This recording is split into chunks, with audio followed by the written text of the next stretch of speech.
Pasar Buku Wilis di Malang merupakan salah satu pusat penjualan buku bekas yang legendaris dan telah menjadi bagian penting dari kehidupan literasi masyarakat kota ini.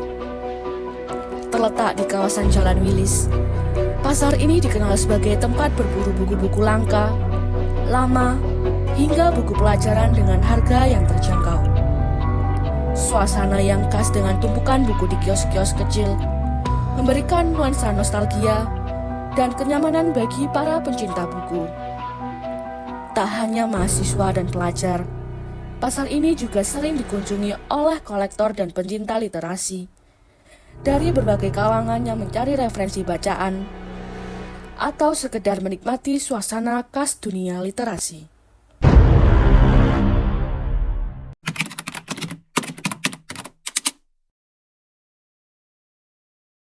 Dan saya Aan, nama lengkapnya Ansarudin. Saya umur 54 tahun, dagang buku dari tahun 2010 di Wilis ya. Terus saya aslinya Madiun. Terus cuma sekarang setelah tinggal di Malang ya jadi penduduk Malang gitu. Enggak, itu tadi kalau di Wilisnya 2010, cuma sebelum di Wilis saya sudah jualan juga gitu Mbak, tapi ya keliling gitu. Jadi bukan di sininya gitu? Iya, dulu di keliling gitu, kemana-mana gitu, nggak punya tempat. Tapi kemudian sekitar Malang Pak? se-Jawa Timur. Jadi saya kadang keliling ke mana, Madura, Banyuwangi gitu. Ya karena waktu itu umurnya baru 30-an, 35 tahunan Mas. Antara itu 5 tahunan itu aku keliling terus gitu. Sebulan kadang 2 kota, 3 kota gitu. Ya seneng gitu kan. Tapi lama-lama ya wah ini kudu manggrok ya apa? Ya karena juga capek juga Mas kalau itu. Seneng tapi capek gitu loh. Iya. Dan jualan waktu itu jualannya kan ya ke toko, ke perpus, ke apa kayak pesantren, ke apa gitu, nawarkan buku gitu loh. Ya laku nggak laku gitu, tapi senengnya itu paling perjalanannya. Ya ketemu orang macam-macam, ketemu, dan itu yang lebih mahal dari jualan bukunya menurut saya. Ketemu dengan banyak orang dengan berbagai budaya dan sebagainya itu. Saya pun iya kayak Banyuwangi itu yang namanya Osing kayak apa, atau yang namanya Alas Purwo kayak apa gitu. Ya walaupun nggak apa detail ya, tapi paling nggak kan sebelumnya hanya dengar dari berita atau dari baca artikel gitu. Sekarang langsung tahu sendiri, bahkan kita kadang di sebuah kota itu nginep sampai berhari-hari gitu kan. Nah tapi akhirnya terus ya udah harus apa manggrok tadi, apa harus menetap di Malang.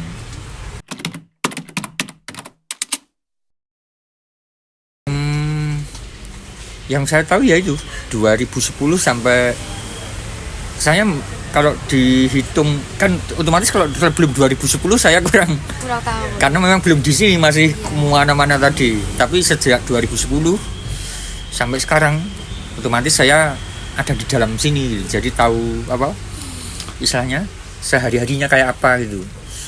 Dan selama 2010 sampai sekarang 2025 itu bisa saya katakan kalau bagi saya ya tak pecah dua gitu, sampai corona dan setelah corona. Itu perubahannya sangat ekstrim ya. Sebelum corona rame, jadi saya masuk 2010 itu ya istilahnya udah rame, dan rame terus sampai 2011, 12, 13, 14, 15 sampai 20 corona. Setelah itu bulat kayak kuburan itu. Dan kemudian setelah corona dinyatakan selesai, keadaan nggak bisa lagi apa kayak kayak dulu sebelum corona gitu. Jadi sampai hari ini ya keadaannya ya entah berapa persen, tapi ini jauh dari sebelum corona. Dulu sebelum corona istilahnya rame terus apa dari Malang, luar Malang, dari macam-macam lah, tokonya banyak buka. Sekarang tokonya banyak tutup. Bukanya pun dulu dari pagi sampai malam. Sekarang kadang buka jam 11, jam 10, enggak. Dulu jam 8 itu udah banyak buka. Tutup jam 9 malam. Bahkan ada yang sampai seri bapaknya tadi sampai 12 malam gitu kan. Jadi saya datang dia udah buka, saya pulang dia belum tutup gitu. Itu bisa dikatakan rumahnya di sini gitu. Tapi sekarang saya datang jam 10 gitu, kadang ada yang belum buka, banyak yang belum buka gitu kan. Saya tutup jam 6 atau setelah maghrib ya, itu juga sudah banyak yang tutup gitu. Jadi menurun semua anunya apa? Kualitasnya menurut saya, juga kuantitasnya dari pasar ini maupun mungkin umum gitu ya. Pasar sayur itu ramai terus sih. Kena corona pun ramai kalau sayur. Kalau pasar buku terasa sekali mas. Ya semua kena sebenarnya. Tapi menurutku kalau pas buku, ya karena buku bukan seperti sayur gitu. Buku itu bukan primer ya. Itu kan ya lebih ke gaya hidup. Kondisi seperti Jadi ada dua jawaban mas ya. Jawaban yang jujur dan enggak jujur.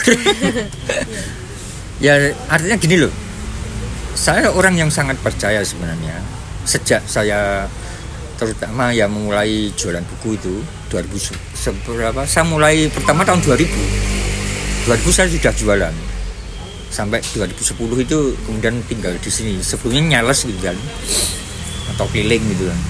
Itu percaya bahwa buku itu bukan hanya apa namanya, misalnya bisa untuk hidup gitu, cukup lah, bahkan bisa untuk apa ya, untuk kasus-kasus tertentu bisa untuk dalam tanda kutip hidup di atas cukup gitu. Karena juga saya punya apa contoh atau punya apa ya kayak testimoni gitu, teman-teman saya yang entah seangkatan atau dia kakak kelas kakak apa ya, senior saya lah pokoknya jualan buku lebih duluan gitu, itu sukses ya. Tapi ya yang gagal ada gitu kan. Tapi dari situ kan saya bisa meyakinkan diri saya bahwa kalau saya ulet, saya komitmen, saya konsisten itu saya positive thinking gitu. Saya pasti bisa seperti yang mereka yang juga bisa gitu. Nah, tapi setelah corona itu benar-benar corona itu nggak kebayang gitu akan ada yang namanya corona, ada krisis ini krisis itu, ada kenaikan harga ini kadang itu, buku tetap bagus. Begitu corona black semua kena, buku juga sangat kena, dan itu nggak bisa ngapa-ngapain, mau diapa-apain, istilah orang sakit itu udah tinggal disenggol dikit masuk jurang gitu, masuk kuburan gitu.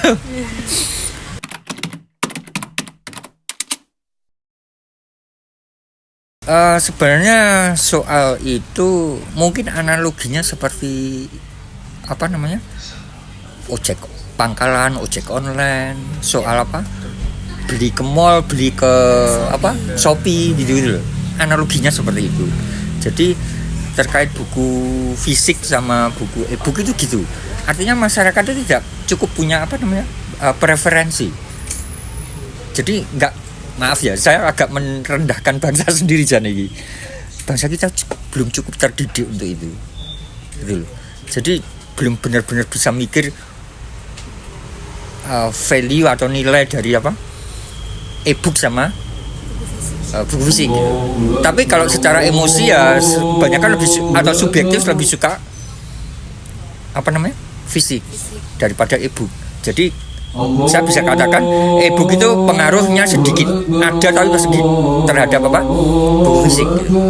Tapi dia bisa menjadi kuat, e-book itu mempengaruhi buku-buku fisik orang untuk ini. Kalau ada kekuasaan memaksa dia, contoh sekarang kampus, sekarang nyari buku pengantar ilmu pendidikan, pengantar ilmu politik sedikit, semuanya sudah sama dosennya disuruh cari e-book, jurnal online gitu loh. Itu langsung bisa dikatakan hampir mati Mas, kalau untuk yang buku-buku pengantar-pengantar itu, apapun ininya, disiplin ilmunya. Tapi semua buku pengantar yang dengar-dengar di kampus memang udah begitu, udah jurnal e-book gitu-gitu loh. Dan itu ngaruhnya ke tadi. Kalau dulu kan sebelum corona atau sebelum kebijakan itu dibuat, satu kelas nyari pengantar ilmu politik, satu kelas nyari pengantar ilmu ekonomi, nyari pengantar hukum, dan itu otomatis ngaruh kepada pedagang, ekonominya terutama. Nah kalau sekarang enggak,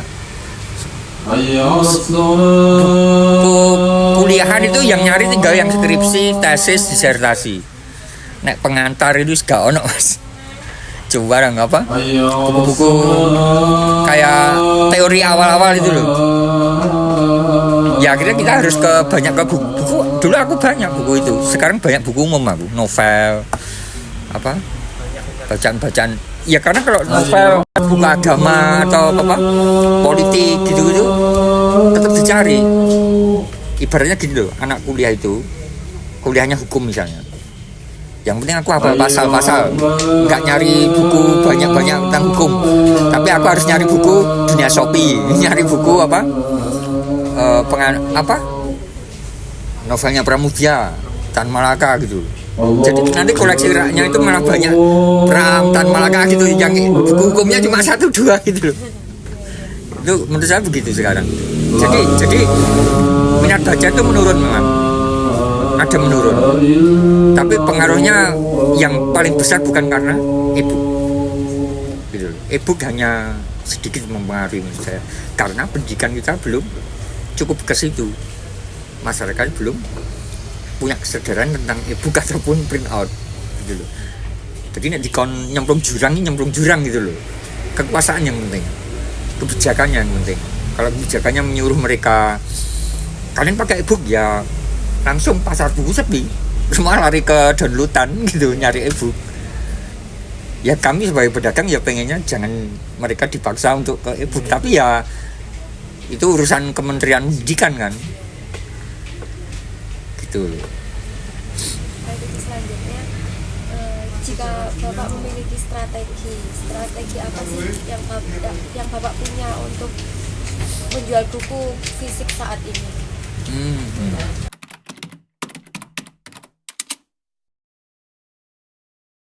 Bahkan kalau saya sebenarnya sebelum 2010 saya sudah online.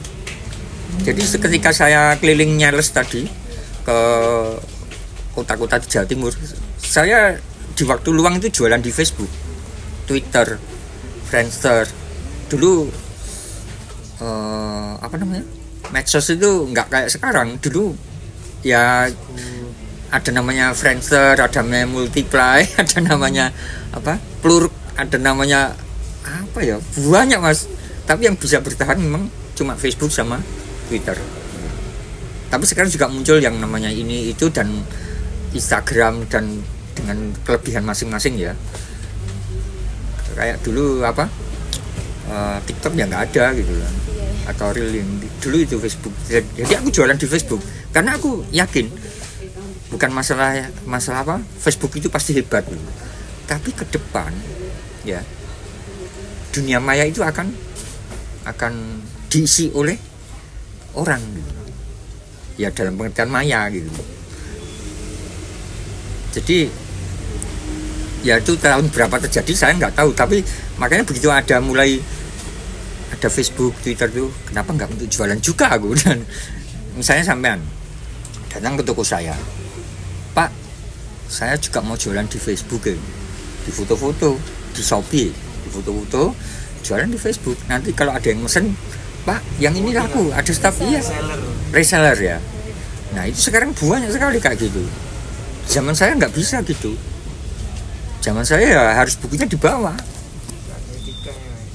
Bukan masalah etika mas, ya teknologi. Sampean kan sekarang di kelas cukup HP, WA, di WA bisnis ada katalog. Kamu mau buku yang mana? Wah ini suka aku. Tinggal kita tandainan, marking, terus ngomong ke toko buku di wishlistnya atau kenalan sampean yang toko buku itu, yang ini dipilih. Stoknya masih ada enggak? Kalau ada, saya bawa untuk dibeli temanku tadi. Nah kalau zaman saya dari awal ketemu toko bukunya langsung harus saya bawa mas. Ya kalau tokonya, kalau sampean bawa saya jualan apa gitu loh. Lebih rumit di masa dulu sebelum medsos, sebelum seperti sekarang gitu.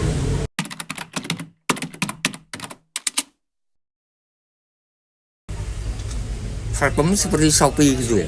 Oh iya itu Shopee, Tokopedia, Lazada, TikTok Shop, tapi yang medsos ini yang marketplace ya. Kalau yang medsos saya Facebook, Instagram, sama WA. Dan dari semua platform tadi, saat ini mungkin dengan cara saya mengolah ya, kalau pengen saya yang ramai itu Facebook, pengen saya, tapi saya kurang mengelola Facebook, akhirnya yang ramai WA sama Shopee. Jadi kalau WA itu pun saya sudah tahu ini sebenarnya kalau yang bagus WA bisnis sebenarnya. Tapi saya belajar WA bisnis itu mumet ya. Banyak sekali fitur-fitur segala macam yang komunitas yang ini, wah mumet aku. Terus WA yang biasa wae lah. Jadi WA bisnisnya nganggur itu Mas. Tak install tapi enggak tak iseni gitu. Jarang lah, bukan enggak sama sekali tapi jarang dipakai. Jadi setiap sudah gitu pun yang dipakai WA yang reguler, yang WA pribadi itu yang bukan bisnis. Nah itu dengan cara buku-buku yang kayak baru datang gitu tak foto, tak story, tak status gitu. Nanti pelangganku yang ya karena aku sudah dari tahun 2010 ya, 15 tahunan itu WA aku itu ada 2.500-an anunya apa yang nomor kecatat itu loh, tapi yang aktif berapa nggak tahu aku juga. Tapi dari statusku buku itu ya, itu yang view, yang nonton sampai aku mau tidur malam itu sing nonton wong piro yo 150 sampai 200-an Mas. Ya lumayan gitu. Dan karena bukan hanya nonton, setiap hari pasti ada transaksi di WA loh. Terus yang marketplace Shopee itu pasti ada transaksi. Kalau Tokopedia nggak tiap hari ada. Yang Facebook ya karena Facebooknya kurang tak kelola ya jarang ada transaksi. Sebenarnya saya yakin itu Facebook itu bagus gitu. Dan sekarang dia kan makin kembangkan untuk bisnis untuk ini. Kalau zaman tahun 2000 berapa tadi? Sebelum 2010 saya jualan di Facebook itu kayak aneh gitu. Facebook itu bukan jualan, tapi untuk ketemu orang, untuk sosial gitu loh. Tapi saya mikir, lah apa? Aku berteman dengan kamu ngapain gitu loh? Cuma tuker nomor, tuker apa? Mending karena awakno barang no. Aku di buku ini gitu loh. Pikiranku gitu.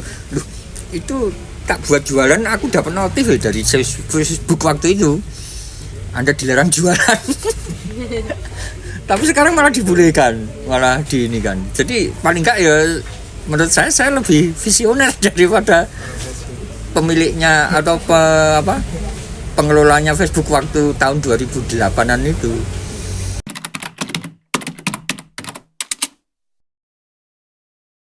Secara umum itu fiksi atau novel. Iya. Jadi kalau saya pecah jadi dua, fiksi sama non fiksi. Sekarang yang tetap bagus itu fiksi. Apapun itu genrenya, yang horor, yang petualangan, yang fantasi, yang roman, yang klasik gitu kan. Cuma kalau ditanya yang paling mana Pak? Waduh. Itu karena saya lebih banyak ke klasik kan. Jadi saya nggak tahu apakah, dan klasik itu pembacanya paling sedikit. Kayak Shakespeare gitu kan istilahnya novel-novel yang berat kan itu. Yang sekarang dicari kan model Terry, Dylan gitu kan. Sebenarnya itu proses yang Mbak ya. Masalah habitat ya. Masalah masalah kebiasaan, dan kebiasaan itu evolusioner. Bukan, walaupun bisa sih dibuat revolusioner, tapi kalau dengan cara revolusioner itu pasti dalam tanda kutip agak getih itu berdarah-darah gitu loh. Apa itu maksudnya evolusioner sama happy? Jadi seperti saya jualan buku, tapi saya juga senang baca dari kecil saya. Bahkan saya senang baca dari kecil itu, nggak punya pikiran jualan buku. Ketika saya kelas TK atau SD kelas 1 itu ditanya, cita-citamu apa? Jadi insinyur Pak, jadi dokter gitu. Itu hampir semua teman saya pasti gitu. nggak ada jadi penjual buku Pak, gitu nggak ada. Jadi apa pemain reok atau apa itu nggak ada. Kita yang template itu pasti polisi, tentara, insinyur, dokter gitu-gitu. Nah kok sekarang jadi penjual buku? Nah itu kan untuk pengalaman pribadi saya, ya berarti juga ada hubungannya dengan kesenangan saya membaca gitu.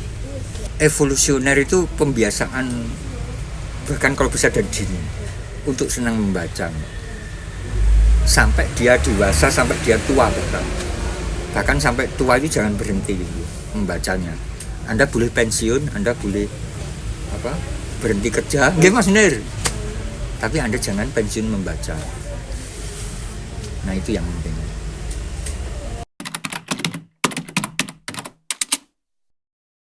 Waduh, kalau harapannya terlalu banyak Mbak. Tapi yang paling mendasar itu adalah masalah will atau kemauan. Itu pokok sekali.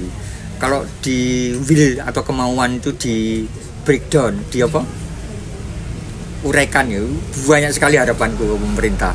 Regulasi, kebijakan, pajak, insentif, penghasilan, penulis itu nggak kena ini itu. Ya, penulis di Indonesia dengan di luar itu masak Mbak. Di Indonesia jadi penulis ya apapun ya, novel, nulis agama, nulis ginian gituan itu Pak Tris. Penulis itu mulai dari idenya, nulisnya, kemudian desain covernya, kepercetakannya, jual bukunya, kalau nggak laku narik bukunya, menguangkan penjualannya ke bank, dulu sendiri Mbak, umumnya gitu loh. Ya keju gitu kan, belum terlalu diperhatikan. Dia harus all in gitu loh. Aku profesi apa? Penulis kok didolan dhewe, nyetak dhewe gitu. Pameran dhewe, cari kertas sendiri gitu-gituan. Nah, kalau di luar enggak, penulis itu kerjanya nulis ide dan nulis. Setelah itu semua urusan agensi atau manajemen. Kalau di Indonesia itu terjadi hanya di paling enggak yang kelihatan itu musik, ya kan, grup band gitu loh. Grup band itu kan kerjaannya nyanyi sama bikin lagu, tapi yang ngurus jualannya, promonya udah manajemennya itu produsernya ya. Lah itu harusnya di kita terus mengupgrade itu Mbak. Pemerintahnya juga membuat kebijakan gitu. Bukan kayak dibiarkan gitu, nggak punya kemauan gitu. Dan contoh ya sekarang buku itu sekarang mahal-mahal kan, tahu contoh ini ya, ini belum naik, ini bentar lagi naik, ini segini 55.000 buku original ya. Kalau yang kopian paling 25.000 yang bajakan gitu.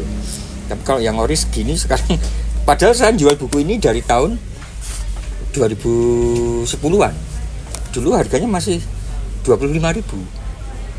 Sekarang sudah berapa ini? 2 kali lipat. 55.000 gitu loh. Dan ini nanti ini sekarang habis. Jadi saya tinggal punya 2 ini. Dan ini buku wajibnya anak sastra. Terus kalau di penerbitnya juga kosong. Makanya penerbitnya mau nyetak ulang. Dan nanti akan keluar kira-kira bulan depan dengan harga 75.000.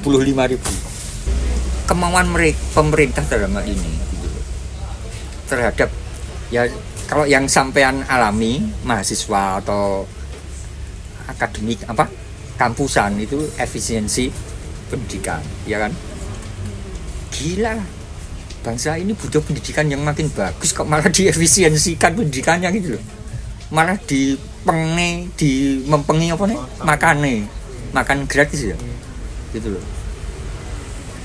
Sorry ya, dari mbah-mbah saya dan semua mbah-mbah di Indonesia, dari zaman perjuangan atau kerajaan, bahkan dari sampai zaman saya, mungkin sampai zaman sampean, kita sudah terbiasa lapar itu.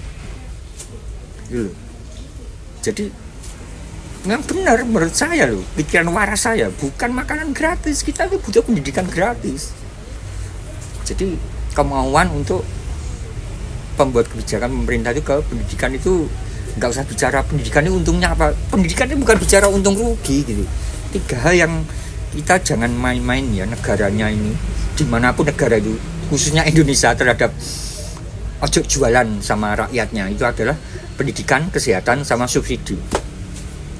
Jadi kalau 3 wilayah ini, pendidikan, kesehatan, subsidi, ojo bicara untung rugi.